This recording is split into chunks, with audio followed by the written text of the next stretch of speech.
But first, the US presidential campaign is down to its last few hours. The candidates are making their final stops in the battleground states. The key to victory, getting the most electoral college votes. 538 are allocated to states based on population.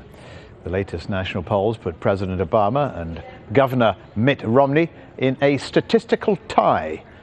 But Obama is polling higher in many of the more populated states. New York and California deliver almost 1/3 of the 270 electors needed to win.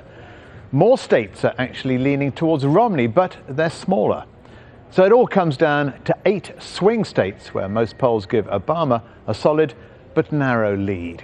We have correspondents standing by in several states. Culhane is in Chicago, the home of Obama's campaign headquarters. Scott Heidler's in Ohio, where Mitt Romney is due to speak very soon. And Kimberly Halkett will give us the view from the Silver Diner in Arlington in Virginia. But first, let's go to our White House correspondent, Culhane, who joins us now from Chicago. So, Patty, how is the president spending his last day on the campaign trail?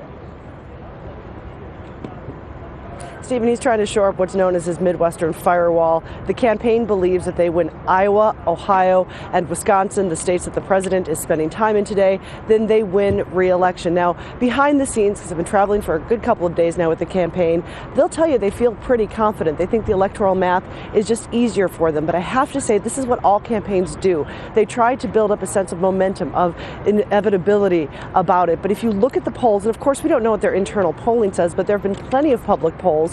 And if you look at them, and you just mentioned it, the president has a lead, but it's minor. In some cases, most cases, it's not even past the margin of error. So really, truly, if you look at where we are right now, about 24 hours from now, we'll just be starting to talk about election results. This race is simply too close to call. And I have to point this out. There's a lot of talk that this doesn't end tomorrow night, that this could continue. I can tell you that both of the campaigns have teams of lawyers in all of those important states because they're ready for legal challenges and recounts because they think, really, with a race this close, it really could come down to that.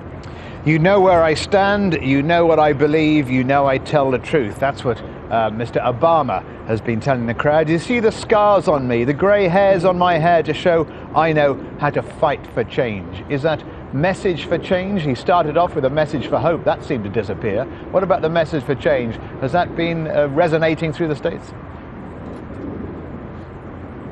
You know, I think his message is you don't want to change because you don't know the other guy. Basically, he's had a hard time throughout all of these months of campaigning trying to find a way to defend his record. So what we heard him say throughout the last couple of days is, I know you haven't always agreed with all of my decisions. The new line he's put in there today is, Michelle, of course, the First Lady, doesn't agree with all my decisions, but you know where I stand. Because his entire campaign has been based on painting Mitt Romney as an unknown, as a flip-flopper who doesn't have any core values. The campaign believes that message has stuck, and so they're trying to reinforce that to the voting public, to the independents. That's not necessarily a line to fire up the base, but to try and sway those people who may be sitting on the fence.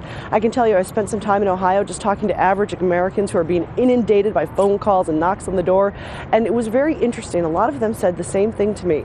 Not that they were leaning towards a vote for the president, but they were leaning away from voting for Mitt Romney. So obviously the campaign feels that that is a winning message. We've heard it a lot over the last couple of days. So no, it's come a far way from hope, but there's still some change. It's just you don't want to change. Culhane in Chicago. Thanks, Patty.